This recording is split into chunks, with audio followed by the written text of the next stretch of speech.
Hey, really fast. I finally was able to put the J-Lo's Ass Makes Mars Go Bang video together. I made a video within a video. Of course, the big Jennifer Lopez walking by the studio video is up on my YouTube channel, Opie Radio. And then we all noticed that Mars, like, completely lost his fucking mind when J-Lo walked by the studio. So I made a separate video that's about 26 seconds long. And I had a tough time uploading it for a couple days, but I finally figured out the fucking bug in my iMovie, and it's up there if you want to check it out. Thank God. Go to Opie Radio on YouTube. J-Lo's Ass Makes Mars Go Bang. Although people are now starting to look at Danny's performance in the video. Oh, Danny's no. "Oh My God" is a biggie. People are loving the "Oh My God" Danny had. They're also loving how Danny was holding on to Travis. Waiting for the moment, like like a little kid, like he was holding on to Travis, like here it comes. Because when you're into ass, like me, I'm a cheeks guy. Like if you have titties, that's great, but it's really not going to do anything for me.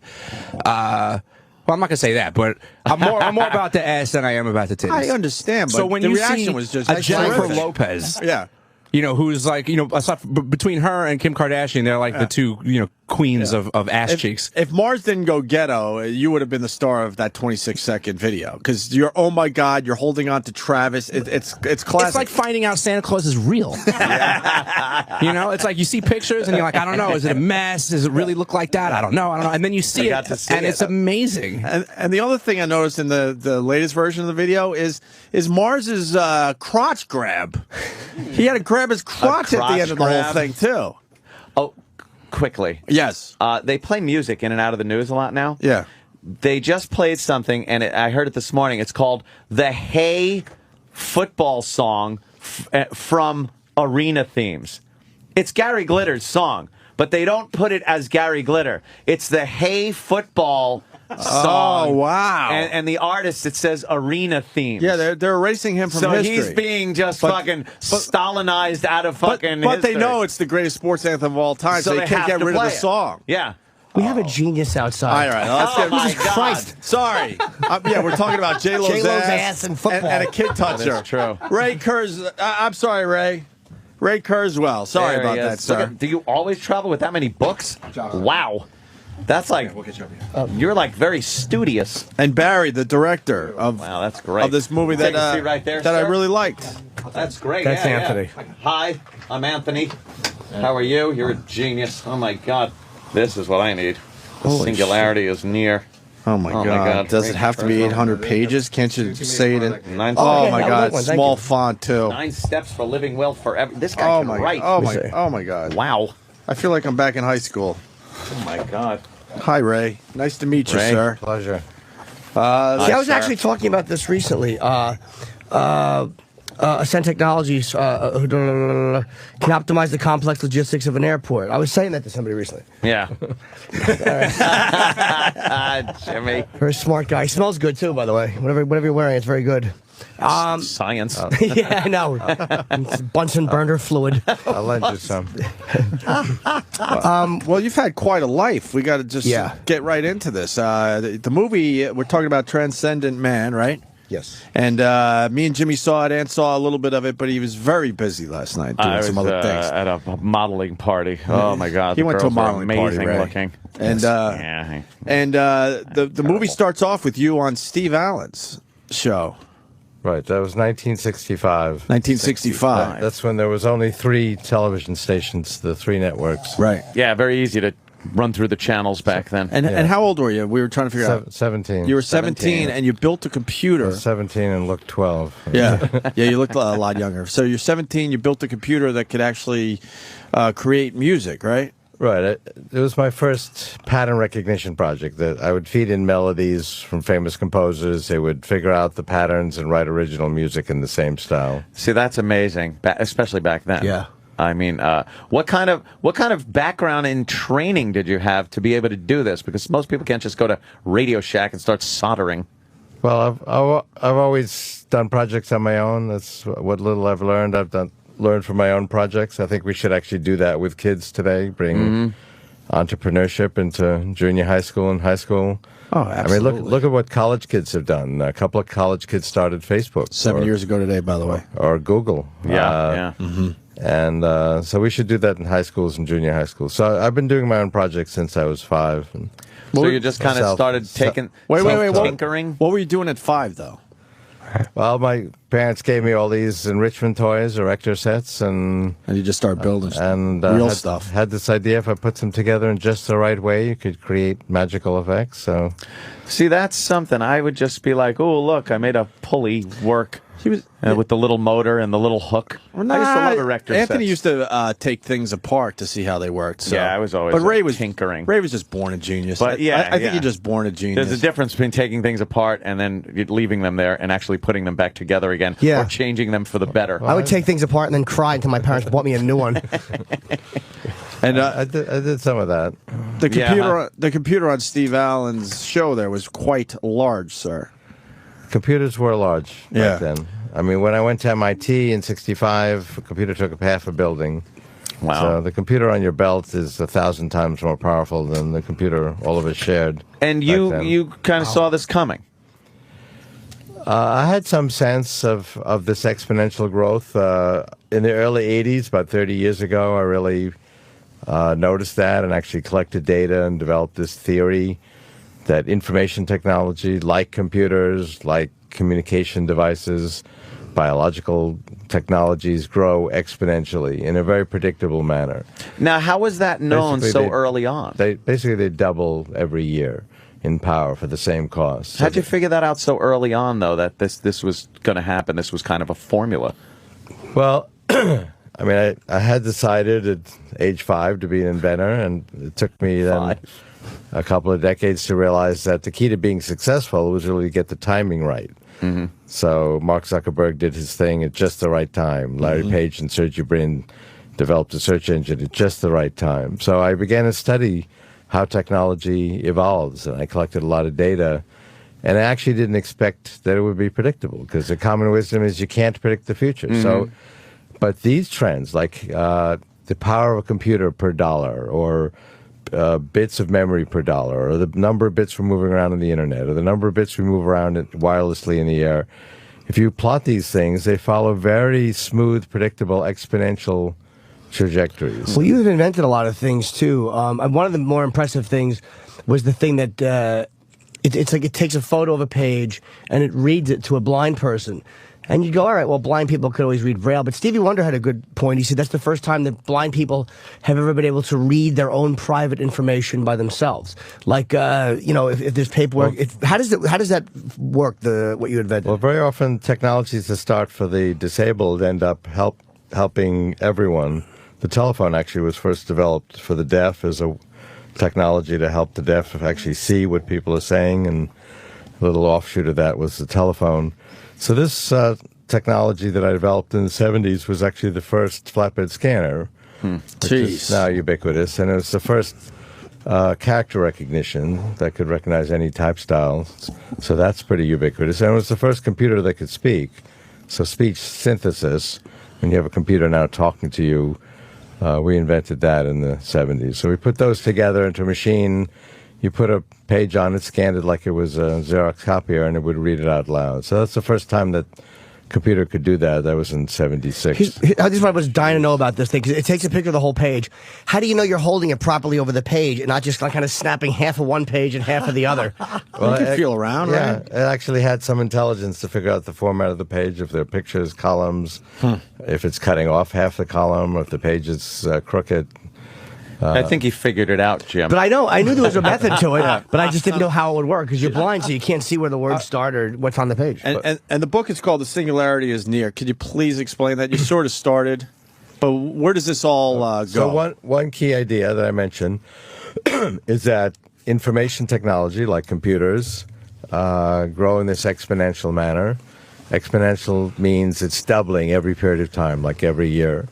That doesn't sound like much, but you keep doubling, and if you double 30 times, you get to 1 billion. And that's not our intuition. Our intuition is that things progress linearly, like 1, 2, 3, 4, 5. So 30 steps later, you're at 30. That's the intuition of even very sophisticated people. I've had these debates with Nobel Prize winners. And the reality of information technology is its exponential growth. So things are very surprising So I saw, for example, the predecessor to the internet in the early 80s called the ARPANET doubling every year, but it only was communicating between a few thousand scientists.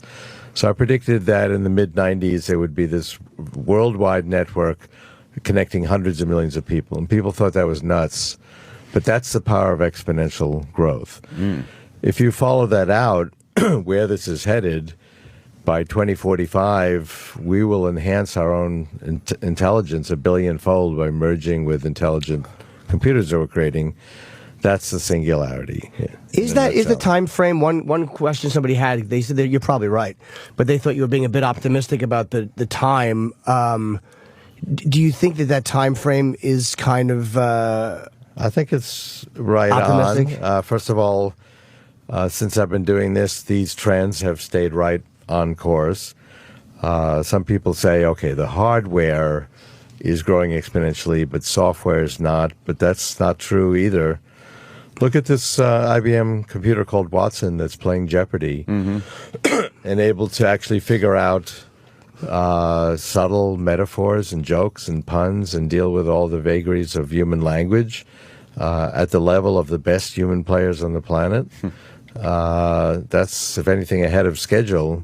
So when I say that by 2029 a computer will be able to have all the facility of human language that humans have, which has been one of my predictions, that looks pretty good in light of this Jeopardy playing computer today. Now, we were talking earlier before you got here about the fact that we are all individuals. We have some type of strange divine spark in us that makes you, me. And this seems to me to be the at least one thing that cannot be reproduced. You can program a computer to have some sense of independent thought, but I don't think you're ever going to get a computer to be as close to a human, because we all do have this strange individuality. Well, you're getting at a profound philosophical issue. I know, I do this all the time. And it's a good one. It's important, though. In my mind, that spark comes from the pattern that makes you who you are. So your molecules and your cells organized in a certain way that can interact with information, respond to me with a certain personality and set of skills. And ultimately, we can capture that, and we can recreate it, and we can expand on it, and that will have that spark if it has the pattern. So that would mean that at some point in history and in time, that a computer will be able to say, hey, get your hands off me, you damn dirty human, and just leave me alone. They can say that now, and if you play sophisticated... But mean it. I mean, but mean it. Right. So you can play a video game today and meet characters that like Second Life, which is Second featured Life in the movie, or multiplayer games, EverQuest, and you meet EverQuest and all. you can meet some character that's human-like that says, "Get your hands off me." You don't believe it today because it doesn't have all the subtle cues that really convince you it's real. My prediction is in 20 years they will be so realistic you won't be able to tell them apart from real humans, and we will accept them as having real emotions. And when they say, I'm angry, I'm jealous, you'll believe them, and that those will be real. But will they be real, or Yeah, will they they actually be angry and jealous? Great convincing copies. Right. Mimics, right. That's a deep philosophical issue that goes back 2,000 years to play the Platonic dialogue. But what do you think? I think it's real if it seems real. But that's my philosophical belief. It's actually not a scientific question. There's no scientific test That is true, you can yeah. do Right. that would absolutely definitively answer that. Or But spiritual. You know, this is what a phony I am. I just said right, like I knew that there was no scientific test, but I really did. There could be 30 of them, and I would have no idea. I just didn't want to sound dumb. I'm fascinated with the idea that if a computer did reach a point where it could be angry, it could be sad, it could be jealous, that it would just shut off at some point when you really needed it because it was angry with you. It could literally turn itself off or not perform the functions in which you want it to because it was angry with you. Well, computers are mastering human emotions. Even this Jeopardy playing computer now has to understand something about human emotions, or you couldn't play that game very well. Right, because some of the questions are based in an understanding of human emotion. right, And, sarcasm, exactly. little idiosyncrasies in the way a word is said. So they're getting there. If you go out 20 years, computers will be millions of times more powerful than they are today. And they really will be very convincing at that time. I know you said that when you saw a few scientists at colleges communicating with each other through the primitive version of the internet, that you foresaw a large number of people communicating with each other. Did you have any concept that it was going to be what it is now, in that we're trading more than just intellectual property? We're trading pornography. We're trading ideas of that would seem very radical. Well, actually, I wrote in my first book, which I wrote in the 80s, when the Soviet Union was going strong, that the Soviet Union would be swept away by this emerging social network. I called that myself back in the 70s. I really did. I told my friends, I give the Soviet Union another 20 years because information, or the lack thereof, is what keeps their people under their thumb. And the second it gets out... That's very insightful, and that's exactly what happened. I just didn't write a book. He didn't say it like that, by the way. He was drunk. He went, the fucking Russians ain't going to last. Yes, I picked that up. You were there, Jimmy. I picked that up at a party with you and stole it from you. I know. That's what I was getting at. Well, the same thing is kind of happening with the Middle East with the information that is getting to everybody. Right. And, well, and how they're communicating with each other. Social networks are very democratizing. Mm-hmm. Right. And now that they're very powerful and everybody in the world is on them, there's 600 million people on Facebook. It's a very powerful political phenomenon. But that happened in that 91 coup against Gorbachev. There was a clandestine social network of primitive fax machines and teletype machines, and everybody was in the know, and the authorities didn't have control of information anymore. Right.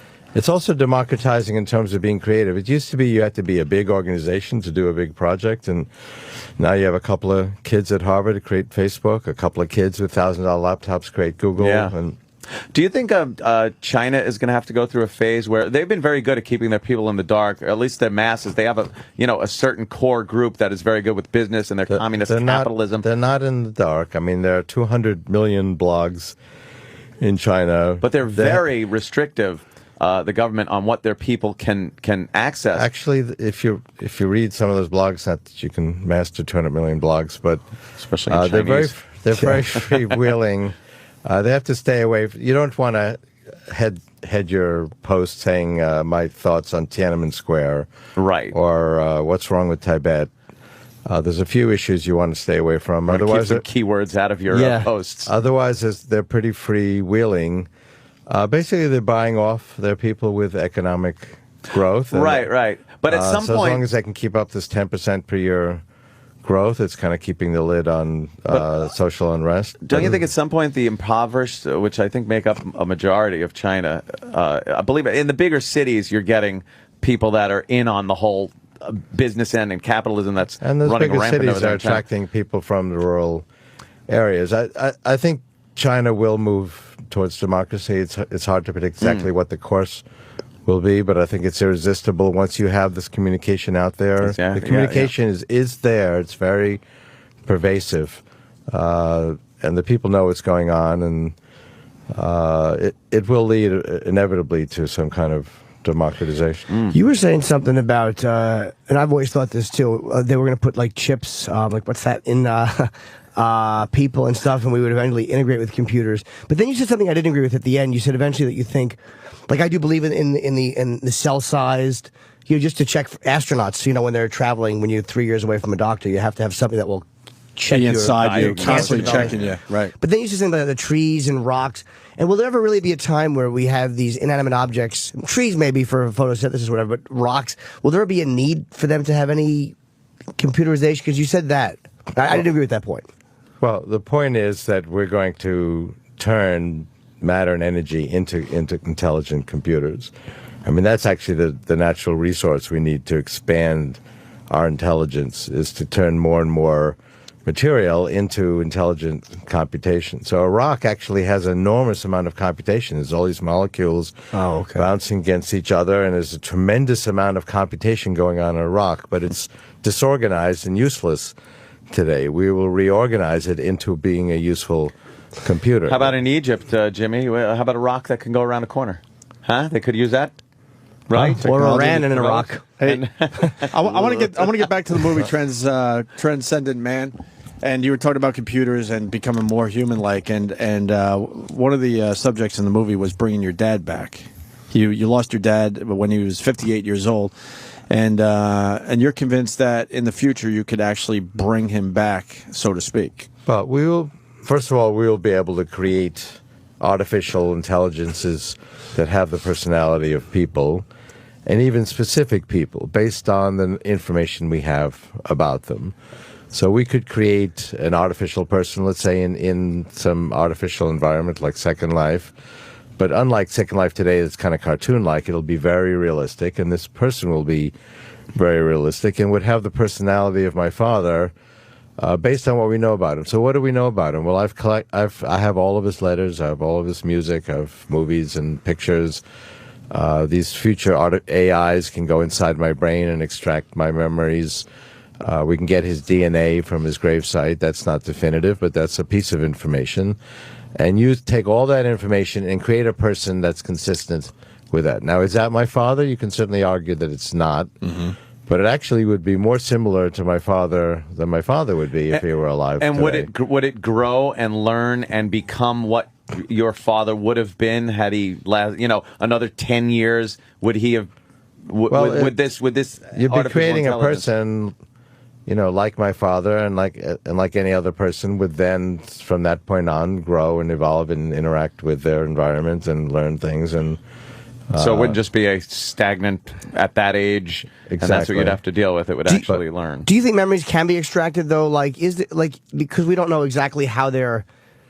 Is there a way for me to take Opie's memories or your memories and actually see them as you saw them? not today, but memories are in the neocortex. That's where we remember things. We don't remember them as flat text like in a book. They're actually these structures where we have a whole bunch of symbols and it forms an idea, and then we give that idea a symbol, and we take that symbol and use it with other symbols and for another idea, and it's organized in hierarchies.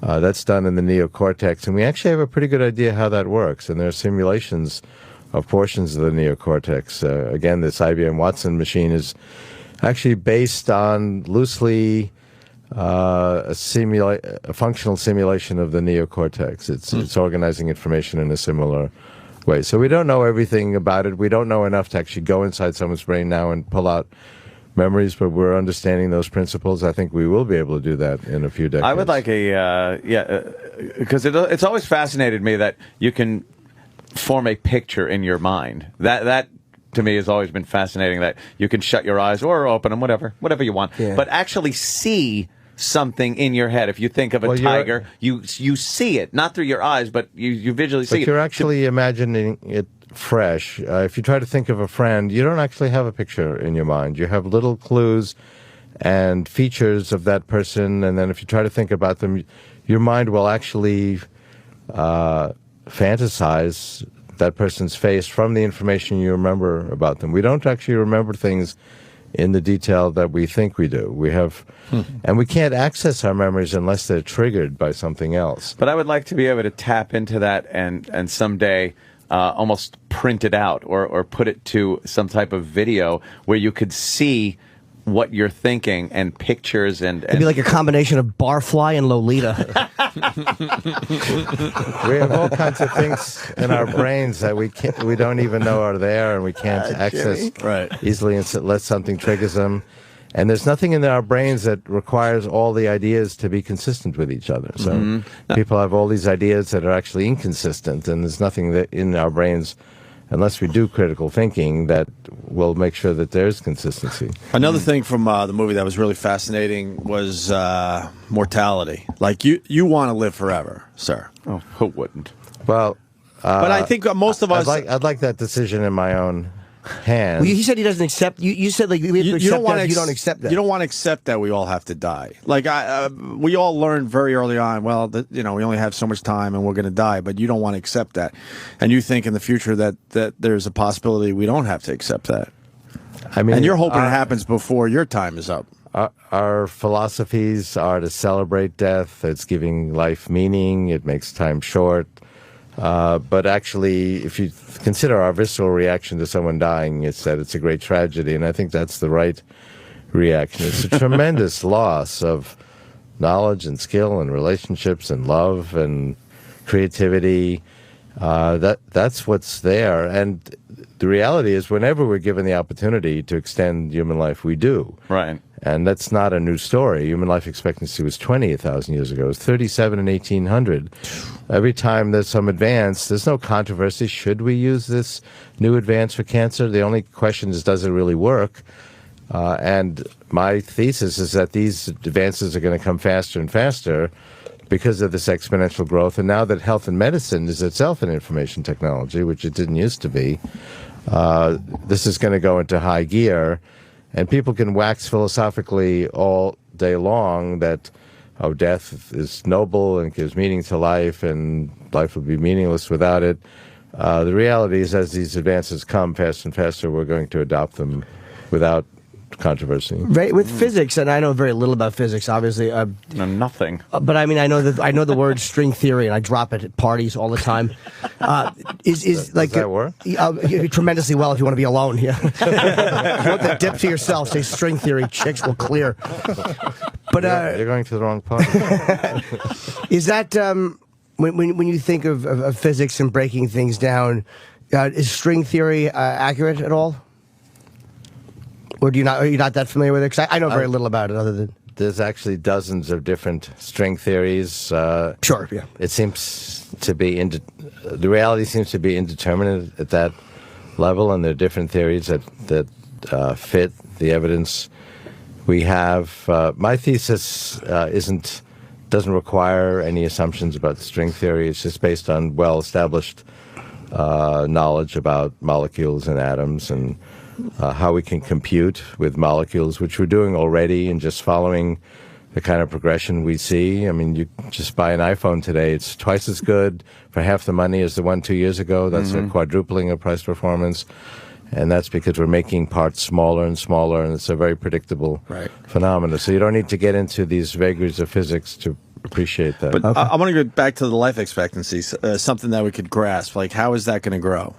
Right now, what is the life expectancy of a man? 75, 6, somewhere around there? It was 37 in 1800. It was 48 in 1900. It's pushing 80 now. Pushing 80, okay. All of that progress has been just from a hit-or-miss process where we just find things that happen to work accidentally without really understanding how they work.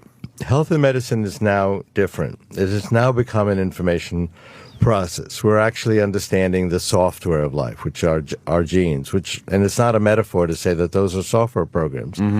Your fat insulin receptor gene says, hold on to every calorie because maybe your next hunting venture won't go so well. And that was the reality when our genes evolved. You know, I'd like to tell my fat insulin receptor gene, you don't need to do that. I'm going to have food tomorrow. Fat insulin receptor genes would be great pants for fat people.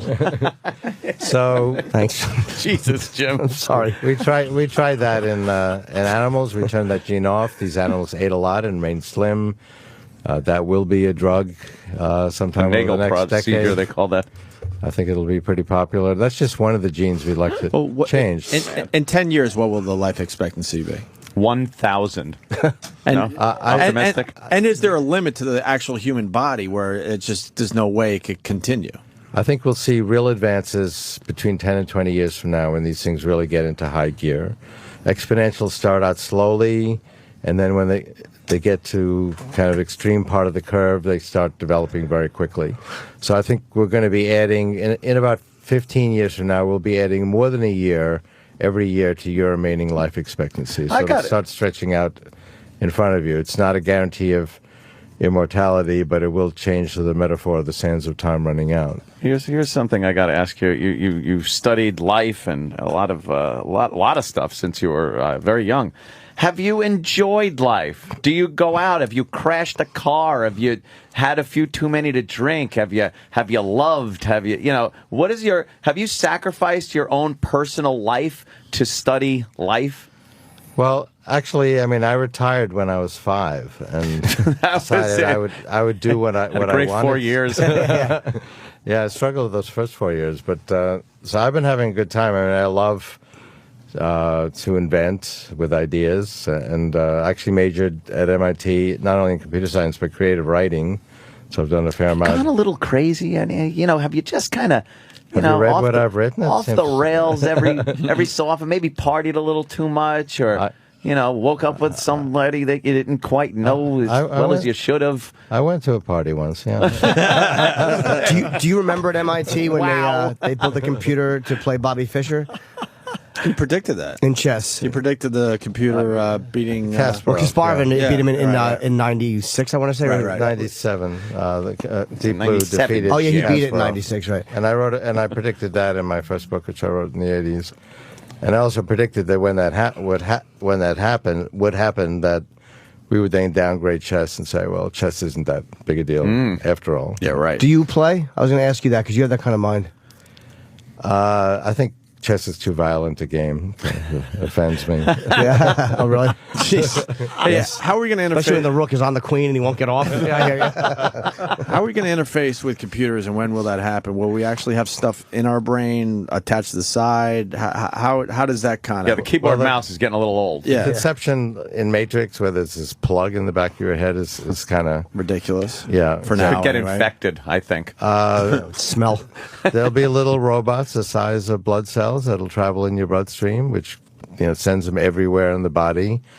They'll have computers inside them. They'll be communicating wirelessly to each other, to the internet. They'll interact with our biological neurons. They'll go inside our brain and put our brains on the internet and expand our intelligence through cloud computing. And They'll have to be inserted. You'll never be organically born with them. They'll have to be inserted at birth. It's sort of like taking a pill or injected, be like a medication, which will have millions of nanobots in it. They'll augment your immune system. They'll be like white blood cells, only smarter. Like white blood cells don't recognize cancer cells. It thinks it's you, which it is in a way. But these can be much smarter and keep you healthy from inside, and also go in your brain and make you smarter. Now, you just explained something that's going to take a lot of years, obviously, right? These scenarios are in the 2030s. 2030s. Okay, what I want to ask, knowing that, what can we look forward to in the next 5 years? We were just talking about how 5 years ago, none of us had BlackBerries and iPhones, and we thought, wow, we could text, and look what we've done Every in 5 new years. phone you got was like, wow, Yeah. this is great. And now you look back 5 years and go, what a piece of crap I had. Yeah. So over the next 10 years, we're going to move away from these little devices we hold in our hands. Images will be written directly to our retina from our eyeglasses. The electronics will be just somewhere in our belt buckle, and we'll have wireless. We'll be online all the time. Search engines won't wait for you to ask them a question. It'll be listening to your conversation, see that you're getting stuck on something, and there are little pop-ups in your visual field of view In 5 helping you years. out. Pretty cool. You look at someone, it'll remind you who they are, and it's their birthday next Tuesday, and we'll be in augmented reality. There's already some very interesting augmented reality apps on the iPhone, but this will become much more intimate. There'll be full immersion virtual reality.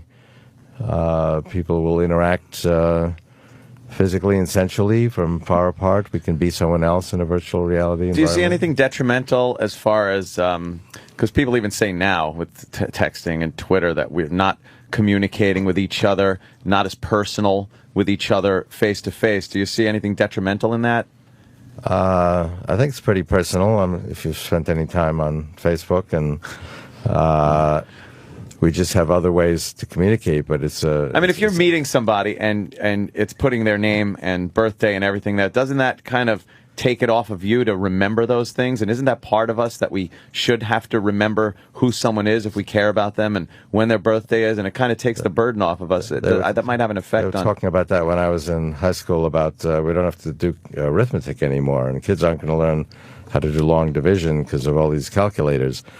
But computers are always relieving us at the lower end and freeing us up actually to be more creative. We shouldn't be teaching kids to learn facts and stuffing their minds with facts that'll be on their belt buckle God, anyway. I agree. We should learn them to do critical thinking, to be creative, to do their own projects. When I was in college, I had a computer minor, and I learned all those computer languages. By the time I graduated, all those languages didn't mean anything. Well, the languages, I was like, what a waste of time. No, but you learned some principles of computing and how to think but logically and how to break down situations. Then, come on, if then, remember if then? Sure. If then's pretty. Who didn't love basic? Pretty It was profound. fun. Do you think that Cobalt.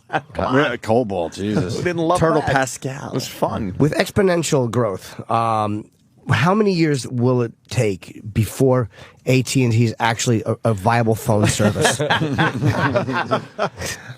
That's the one pessimistic thing he's got. That will never happen. I actually heard their CEO recently, and he said this year they're going to turn it around. So, we'll see. More this more thing importantly, around. something we have joked about on this show for so long: the flying car. When?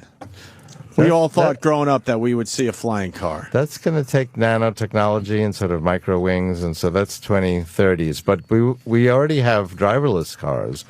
Google cars have driven 140,000 miles without human drivers through the cities and towns of California. I'd rather commute with them around me. That's for Yeah. sure. They probably know to get the hell out of the left lane when I'm behind them. Sighted human drivers haven't done a very good job. No, they haven't. I think the flying car thing is more a problem with people. It would have to be very automated. You can't give people the freedom for That much 3 trust. dimensions when they can't control something in 2. Well, actually, Terrible. there's a lot more space up there. I think A lot less more space for people to screw up. less fall out of the opportunity sky. to crash into each other, but it definitely will be computerized. Yeah. What about overpopulation, though? Because they've always talked about colonizing. That's why they're looking for moons and all that stuff. With people not having the life expectancy of 150 or whatever it is, when does overpopulation become a problem? It's not going to become a problem. We're awash in resources. We have 10,000 times more sunlight than we need to meet all of our energy needs. And these new technologies will unlock those resources. Solar energy is growing exponentially. It's doubling every 2 years. It's only 8 doublings for meeting all of our energy needs. We have lots of water. It just happens to be dirty or salinated, but with ultimately very inexpensive energy, we can clean it up. We have the technologies to do that. There are new food technologies. We'll grow meat without animals by cloning muscle tissue. In each area, these new technologies will provide the resources for an expanded biological population. You also have you look very healthy. I'm sitting next to you and I'm looking at you very closely, and you look like a very healthy guy. And I know you take a lot of pills. Well, people think I look pretty good for 95. You do. Some people think I don't look a day over 80. It's amazing. You're a great 95, average 50. Do you think that, what is, I know you have a program that you actually sell. Well, I've written 3 health books, 2 with a co-author, Terry Grossman, MD. We talk about 3 bridges to radical life extension. And bridge 1 is basically what you can do right now. And there's a lot you can do right now to stop or slow down aging processes. And so it's a long discussion. For example, the cell membrane depletes a certain substance, phosphatidylcholine.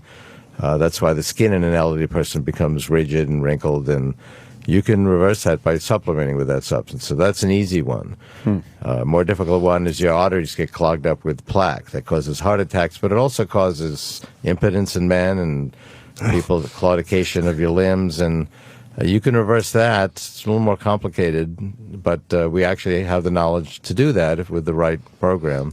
Do you take stuff for all of that? Yeah, I take 150 pills a day. Wow. Is that OCD though? Honestly, like a do you have an chore. OCD with that? Like, is that because like you you have everything that your dad had? I imagine you're a bit of a pack rat. Like you said, you're a pack rat. Does that also go into like an OCD type of thing? Well, it's actually a well thought out program. I mean, I don't.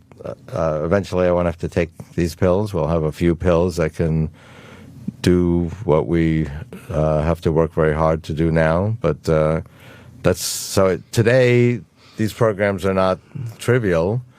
If you're healthy and you're in your 20s, there's not a lot you have to do. If you're 50s or 60s, even if you're healthy, these aging processes start to accelerate, and you need to do more. So it's not a one-size-fits-all program. It depends on what your issues are. And I have some genetic issues. I was diagnosed with type 2 diabetes when I was 35, but I've had no indication of it for 25 years because of this program. Do you take Cialis? That's my favorite pill. Cialis and Allegra D, you know, for the stuffiness. Yeah, well, we have things to overcome all kinds of disabilities. They argue about vitamins all the time. A lot of people think they don't do anything for you, and you just kind of crap them out. Vitamins is not the main thing we advocate, although there's a lot of evidence for vitamin D that really reduces the risk of heart disease and cancer. We could have a long discussion. What people call vitamin E is really not vitamin E. It's one particular substance, alpha tocopherol, and it's not the right form of vitamin E. So this could take up a long discussion. But most of the supplements I take are not particularly vitamins. Okay, gotcha. Is it like, say you want to take a bunch of things? They actually just put me on vitamin D because I'm deficient. Yeah, I know. But everybody is. Yeah, I want to, 2,000 milligrams a day. I don't want anybody to be concerned. And I also have to take, I have very high mercury, so I'm taking these pills that have sulfur, so my urine smells like sulfur. Too much sushi, huh? Yeah. High mercury. Too much fish. Yeah, very high. We all have high It was mercury. 44, and it's supposed to be 11. I think you stopped eating thermometers. And now it's 24. Yeah. Hey, I just wanted to never heard of completely that. stop the discussion with a boring fact about myself. Congratulations. Mission accomplished. Well done. We also have Barry in the studio, who's the director of this movie, Transcendent Man. You want to explain the movie? Because I don't think we really explained the movie to the people. Well, it's about the life and ideas of Ray Kurzweil and his articulating of the concept of the singularity. Right. So we've kind of framed the ideas with Ray's story, and as you guys brought up earlier, we get into the father and son elements of his relationship with his father, which we thought it would resonate for people, and we followed him around. I mean, we after we hooked up with Ray, we were able to follow him around 5 countries for a couple years, and made the movie. Yeah. And there's a bunch of guys out there that think Ray's a little, he's lost it a little bit. Well, you have to spend. On the face of it, he makes some claims that seem perhaps outlandish, but when you spend the time and you do the due diligence and you read his book or you just listen to him like you have on the show, I think you'd be hard-pressed to make that claim. Mm-hmm. Yeah, because on the outset, you would just take something out of context and be like, that sounds crazy. Right. But then when you explain it in context, right, it does make sense. Right. And again, it's that old gag that 10 years ago, if you would have said we'd be walking around with what in essence is a communicator from Star Trek, that's right, people would say, come on, stop. Absolutely. I mean, even, just flying from one side of the country to the other. I mean, 100 years ago, it took 3 months to get across the country. Amazing. 160 years ago. And what's interesting is, I mean, when I make these predictions, people find them outlandish. I wrote in the 90s about e-books, and people would be reading. We wouldn't be moving away from paper books. People thought that was nuts. But then when these things happen, it just becomes part of everyday reality. It's remarkable how quickly everybody adapts to them. It's because it's a progression, too. It's not like we go from a big cathode ray tube that was in those TV, that was in those big wood sarcophagus in our houses, to a flat screen on the wall. Sure. It was a slow progression. That's exactly right. And so, of course, it is. When people express incredulity at lifespans that are hundreds of years or more, it's not going to happen in one day. There'll be a front page announcement. Yeah, because it happens in thousands of little steps, and each step is not controversial, and nobody. Putting computers in your brains, who's going to allow that? Well, it's happening today. I mean, Parkinson's patients put computers in their brains, and there's no demonstrations or pickets against that. I think a lot of people, when you heard years ago in the 70s, I remember hearing computers in your home. Why? What would you need them for? Because everybody was, any scientist worth his salt would say, no, there's going to be a time where every home will have a computer. And people would say, why? What do I need this for? but you never take into consideration, again, context, that as time goes by, the reason to have a computer comes into play. Exactly. You know, if you plopped a computer down in front of somebody in the 70s, first of all, it would be very hard to get online. And they just wouldn't know what to do with it. Right. There would be really no use for it. So, yeah, I see in 10, 20 years us doing things and having things and using things that now would just seem ridiculous. It's like 1999, I can remember, like, 'cause I lived at home until I was 30, as most responsible boys do. But I remember my mother got a Gateway, because that was the big computer then, and you had to C-prompt log on, and it was 14K, I think. And I was playing solitaire on it. I didn't know how to get online. And you thought it was amazing, right? But once I started downloading pornography, literally a photo. But you know how the photo would come, a piece of the photo, a piece of the photo, and then now it's just like tease. Those computers oh, were it was teased. awful. Especially when it started feet first. Gutenberg's first book was the Bible, but then followed a whole sequence of prurient titles. Right.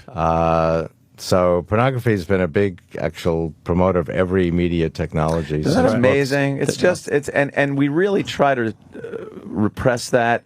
And it's just, I think we think we're a lot more like Vulcans than we really are. People like to forget that we're humans and we do like certain things, and there's no getting rid of that. Well, I mean, technology is going to expand our potential in every way, intellectually, essentially. Yeah. And certainly it's used today for every kind of human purpose, and it is a double-edged sword too. I mean, there are dangers of these technologies. Yeah, they Barry, you go into that in the movie, right? Yeah. There's a couple guys that with the AI technology, it scares the hell out of them because they don't know what that actually means in the end, where these machines could actually take over humans and destroy themselves in the Ray world. talks about, well, you know, this comes up in popular culture where movies need a conflict to make it interesting. So you have these dystopian movies like Terminator. But the reality, as Ray articulates, is that there will not be an us or them situation, because the AIs that we're creating currently are going to go inside of us and will evolve together. And there will never be a time where there's going to be AIs more intelligent than me or you. We'll evolve together. So that's really more likely what's going to happen. Oh, right. Okay. So as we evolve, they'll evolve, but they'll always be at a level below. They'll never. No, they're not. It's not that they will be beneath us, but my point is that they won't be above us. We'll most likely start evolving together at a certain point here in the near future. We're going to merge with them. We're creating them as extensions of ourselves, and we're going to literally put them in our bodies and brains. Do you see at some point an organic computer that will at some point become part of our genetic makeup? Like the way hair is kind of it doesn't cover the whole body anymore, or where your hands get smaller or whatever. Not exactly. I mean, we're learning from biology how to do things, but then we do them better, you know, once we can strip away some of the inefficiencies of biology. Like we're learning how the brain works, and that's actually the biggest thing that's stimulating AI. But back on this promise versus peril, look, today we're using biotechnology to program biology away from cancer and heart disease. But at the same time, the same techniques could be used by bioterrorists to create a super weapon. And, you know, these go hand in hand. So some people say, oh, it's too dangerous. Let's not do it. Let's just not go down that road. There's a whole intellectual movement called the relinquishment movement. And that's not realistic. That's not going to happen. I think that's always been the case with every great invention. Has been there has been the potential for every great invention to be used for evil, as they say. Right, and it's real. The answer, though, is to work on the dangers. And so we can put in a rapid response system where we can deactivate a new biological virus. We do that with software viruses. I mean, honestly, do you think Alexander Graham Bell ever foresaw somebody picking the phone up, calling a bowling alley, and saying, "Do you have 10-pound balls? Well, how do you walk?" I don't think he ever saw that. The evil part of the phone. That was actually the first thing he said on the phone. He pranked the person in the next room. Watson, come quick, I need you. And then he put his leg out and tripped him. He actually said, "Hey, Watson, go look in the toilet." Little toilet humor there, sir. I'm sorry. We can't get away from it. That's how we stay young. Our audience is a little on the lowbrow side, so we got we got to keep them lowbrow and high waistline. Right. Are you inventing anything right now as we sit here? What's your latest invention? My latest invention is Blio, B-L-I-O. It's an e-reader that runs on... It needed the money. It's a free download, runs on any platform. It's at blio.com. It preserves the original format of the page. Other e-readers throw that away and just give you this text flow. It'll be the exclusive e-reader for Toshiba and HP and Dell computers. I apologize. He's still laughing at my his stupid Dice immature, impression. horrid joke that I made. He just did a Dice. I apologize. That's why I'm laughing. We are. I mean, it's in essence a new type of e-reader. Right. It's free. Comes with 3 million free books. Jimmy, 3 million? Yeah. Holy mother of we God. also sell books. That's our business model. Wow, that's awesome. You're in and a it's- lot of stuff. How many patents do you have? It's something like 40. 40 good ones. Your quality, Well, not so much quantity. What seemed like a good idea that just turned out to be... I was actually going to ask that. What did you predict or want to do that didn't work? And it was a bust. Well, one prediction that's I'd say was wrong is that we would have common driverless cars. So we actually have the technology at some level experimentally, but it's not being used commonly. So that seems to be about 10 years off. Magnets, right? Magnets. They're going to use Magnets in the road. Magnets on the side of the road, magnets on the back of your car, Well, we in the front of their actually- car, and I mean, we have all over the place. there are cars now driving around like these Google cars without drivers On regular roads. Yeah, on yeah. regular roads, just using artificial intelligence Yeah, and they sensors. able to sense Autopilot the on a road. plane. I mean, you And can that- do almost everything on the plane without the pilot, right? Yeah. Planes fly and land without pilots. Can they all the not take time. off without a pilot? There's one thing they can't do without a pilot. Is it take off? I didn't think they could land without a pilot. No, I think They can land without a Yeah. pilot. They do need the pilot right now for taking off.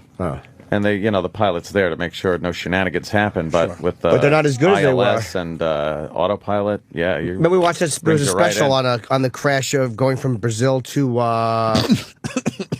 no, Brazil to Paris. To Paris, And they yeah. said the pilots are not as equipped to deal with stuff like mid-air stalls because the computers are flying it for them. So they don't have the hands-on that they did 15 years ago. Yeah, sometimes the feedback that they're getting from the controls are actually giving them the wrong sense Right. of what's happening on the plane. They should just leave it alone and let the autopilot take care of it, which is kind of amazing when you think about it. Well, computers are doing more than people think. If we turned off all the intelligent computers in the world tomorrow, our whole civilization would grind to a halt. Oh, anarchy would be great. I want to get back to Barry, who's the director of Transcendent Man. Which where is it going to open there, Barry?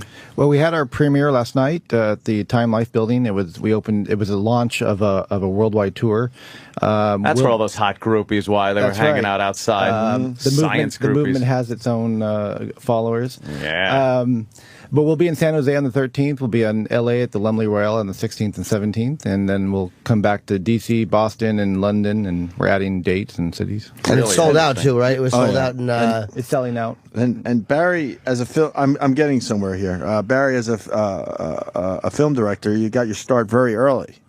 Very fascinating story. You want to tell these guys? I know, but you might want to tell them. Well, I was who you worked for. Yeah, I was fortunate enough to Spielberg, be on the Lucas. set of E.T. the Extraterrestrial Okay. with Steven Spielberg at, Oh, okay. at an early enough age to where I wasn't a threat or I wasn't. Holy shit, you were Elliot. I was well. We played Dungeons and Dragons with Henry Thomas, and so on the set, and but I had lunch with Steven every day in the cafeteria there on the set. Why were you on the set? Like, how did you? I trained animals. My parents bought an animal park in 1979, and we trained animals in the off season to be in movies. And they called us in '81 and said there's this movie, and my dad actually didn't want to participate. He had another gig, and I said no, we got to do this. And so, What kind of animals were in that movie? well, we trained a whole menagerie of animals, but they ended up cutting in only was there a raccoon, a deer is actually in the movie, and a rabbit. Oh, okay. Is actually in the final cut. But we were there for a whole month and saw the whole, as an impressionable young man, you see all these things happen, and then saw the movie in theaters, and it was a very transcendent film. And at that age, I was it left an indelible impression and wanted. It made Jimmy cry the other day. No, he it was just didn't. It was- watching E.T. and he got all teary. Somebody had sprayed. Apparently, a lot of times during sex, pepper spray will go off. You know how it is. Thought no meant yes, and but no, it was. Yeah, I got a little misty eyed. I had to leave the room. Because He called Dee Wallace. Dee Wallace who starred in that, right? That's right. Yeah. Yeah, she was also in the Wolf movie, which I hated because at the end of it she looked like Chewbacca. What was the werewolf movie Dee Wallace was in? Please, anybody, quickly. She was in Why is Cujo. Google not in my brain? She was in Cujo. Is that what you're talking about? No, Cujo. No, I saw the German version of that with the Lady of the Dog. It was different. No. No, the See, now, right now, he would be able to. It would know what you were saying. This is where we go back to Right. Ray. The computer, and it would access it. Yeah. And it would, See? you would instantly get the information. believe me, if my Google's in my brain right now, it would come back. Who gives a shit? You're boring everyone, Jim. But no, it was The Howling. The Howling. There you go. And Yes. the werewolves were great in The Howling, except for her at the end. She looked like Chewbacca, and then she had a tear, which really annoyed me. Oh, really? But when E.T. called her mom, I just had to leave the room. I wasn't sad or anything, but my girlfriend was there, and I had to just go do laundry. She would have crucified you if She's, you started yeah, she's awful. bawling like that. Yeah, she's awful. A movie. Very interesting stuff, though, man. Oh my God! Yeah, Barry I started with love it. Steven Spielberg. I love it. Would he remember you, Spielberg? I would presume so. Like, have you I mean, spoken we to him or no? I have not. But he would remember me. We talked quite a bit. Actually, I was the only other young kid on the show. So. Oh, okay. Did you have a shot with Drew Barrymore? What's that? Did you have a shot with her? She's probably 5 years old or 6 years old at the Yeah. time. She was even too young for me. How old were you at the time? 12. I was 12. Oh, yeah. Oh yeah, you're starting to grow a little Hanging hair around. down there. Yeah. You're Oh, probably little creepy for Oh, everybody. B. My Well, God, we're just trying being to have a honest. I want scientific to read conversation these here. health books by Ray. I really do because I want to start taking more. Care of yourself after the crumb cake, or I didn't have before? crumb cake. I know, I've not been today. Trying to lose weight and things like that. Rough. Why'd you have to go with the small font in the book? Smart people always do. Because it's a lot of That's- information. I know, but it just scares me. What do you want? The Thing to letters be are small. 3 feet Is this wide, maybe tall, what the maybe a hell? book on tape? I tell people just to read, just get through chapter 1, and even that'll I'm change your good? life. I mean, you just get to the first few chapters and see what happens. In which book? And Singularity is Near. This That, isn't. by the way, it's not that- jokes for the John. Yeah, exactly. You know, what are you doing? I read a little. That book, by the way, that you're reading, I think is the single most profound book that's ever been written in human Singularity. history. That book, yes. The singularity is near. Absolutely. Jimmy wrote the single most profane book. Yes, I did. Happy endings. Happy endings. Yeah. It was probably the polar opposite of your book. Yeah, there, Ray. exactly. Yes. It certainly was. Sounds like it's consistent. Yeah.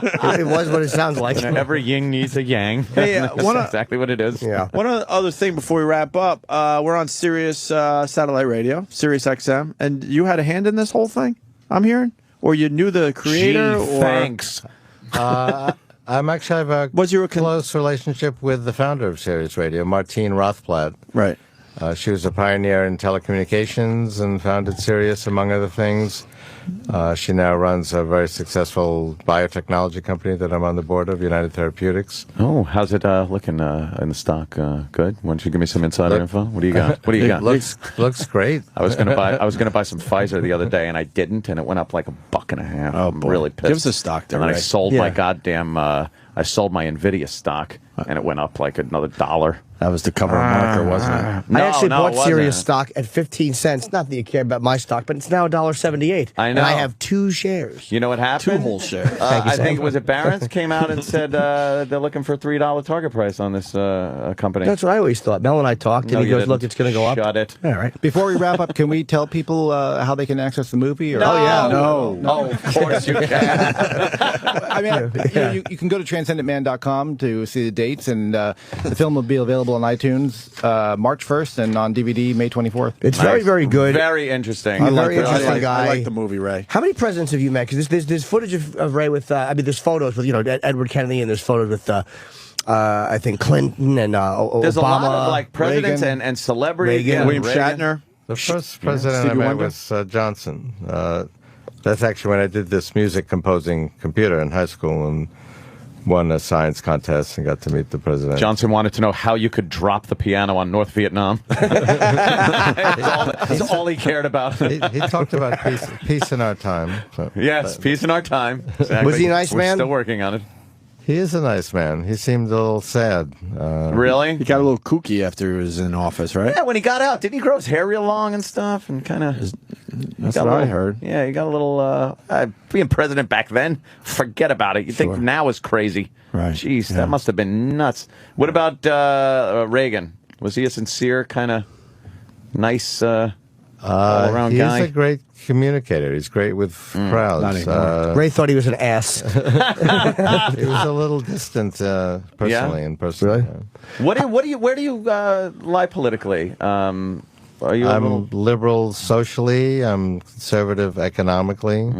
That's not going hand in hand Same these here. days very well, is it? Well, they both have to do with personal liberty and freedom. See, I like less government in my life. Believe it or not, I am a little more liberal socially than people think I am. Well, you want to be able to get married. As of right now, it's only Idaho and one of the states. Well, you know how it goes. I am fiscally conservative, but I find it very hard to cross boundaries these days. It's just impossible. Everyone wants to be one or the other. It's very hard to meet in the middle somewhere. We're very polarized. Yeah. Well, there actually isn't one political movement that matches my own philosophy. Libertarian didn't cut it for you? A little too what there? He likes the money. I like to be left out of it, but yeah, get your hands out of my goddamn pockets. I'm earning my money. I don't need to be a 55, 45 Well, Ray's a partner millionaire. with He's done very well. United States, and I'm on the short end of the stick. You just insulted him. We should. We He's should. a multi. Oh. We Many should times encourage entrepreneurship. Very good, yes. And I think tax rates should be low. I think it's part of keeping government out Don't you of think it people's keeps people lives. working too, and gives people the opportunity to use their own capital, and other people would be more apt to invest in new ideas and new technologies if you didn't have to worry that the government was taking half your money. It's terrible. I mean, raising tax Spouting rates off. doesn't necessarily raise tax revenues to the government. It's just like a company raises its prices isn't going to necessarily get more sales. Yeah. It just encourages people to avoid taxes altogether. What do you think about NASA these days? Also, because I've always been a kid growing up, 70s, and watching the moon launches. Well, the big push now is for privatizing space. I think that's a good idea, fundamentally. I think it sets us back, though, in order to then build up, because I don't think privatized we're going to be able to get the amount of hardware up there that, you'd be that we have surprised. been. Yeah. Really? It's actually, I just visited SpaceX just 2 weeks ago, and we're making huge strides in private space. It's for a tenth of the price, for example, per payload, and it's happening right now. It seems to be more for profit than exploration, though. Like now, but that's not a bad thing. I mean, once we can create profit in space, I think you'll see a lot more companies going in that direction. A lot more Richard Branson is doing what they were not able to do, which is just us going up into space. But would you have been for? But I support government projects where they're really the investment's too long term for the private sector, like the internet was created by the Department of Defense, their research agency, as just a kind of a long term research project in the 80s. And that's not something that private enterprise would have done. Well, look at the whole GPS system also is military in nature. When it was first made, we never thought, I don't even think the military thought that it was ever going to be used by private citizens on a daily basis. But there it is. And where do you think GPS is going to go in the near future? I hear there's all sorts of plans, I don't know. Plans for it. Put in the direction. Yeah, let's put in a destination, Opie. What do you think? What do you think that technology turns into? Because right now it's just giving us directions to our long lost aunt's house or some dumb thing. Well, it's going to get higher resolution. It's going to be integrated into these intelligent navigation systems that will drive your car for you. Navigation systems are already considering now real-time traffic patterns. It's going to get more intelligent and more precise. Do you have any civil liberty worries about this type of thing? Putting computer chips or whatever you'd call it in you, and GPS tracking this. Do you have any problem with that morally yourself personally? Well, privacy is a big issue, but actually the technologies of privacy are outpacing the technologies of invading privacy. I mean, you can use encryption, and people do use personal encryption. Don't believe me, I do. That's staying ahead of decryption, which is the technology of breaking privacy. So it's a complicated discussion, but I mean, it used to be you could just close the blinds in your bedroom to keep your privacy. Now we have 1,000 virtual windows on our lives. Yeah. Right. So it gets more complicated, but I think it's still manageable. You're on. It's amazing that you are on camera, especially in a place like New York City. You're constantly on camera. Right. Well, I don't think there's anywhere when Yeah, you're they say you're on walking- camera way more than you're not. Some people like that. Right. Yeah. It's true. If something does happen, you would. But want people to- fear the government looking at us. It's like a one-way street right now, but we're starting to peer the other way. So it's when transparency goes both ways. When you have things like WikiLeaks that open up our government, Google actually is showing what the government's censoring, even in the U.S., for example. So as True, we start yeah. to be able to peer both ways, I think people will change their perceptions about what privacy is. And What are they why. censoring in the U.S.? Not to interrupt you, but I don't know. I know that there's even movements to censor certain books. Mark Twain's book was recently Right. they tried to censor it, but Google does keep a running list of exactly what the U.S. government is currently censoring, and they publish it all the time. So it's another democratization of this technology. But you're right, WikiLeaks does.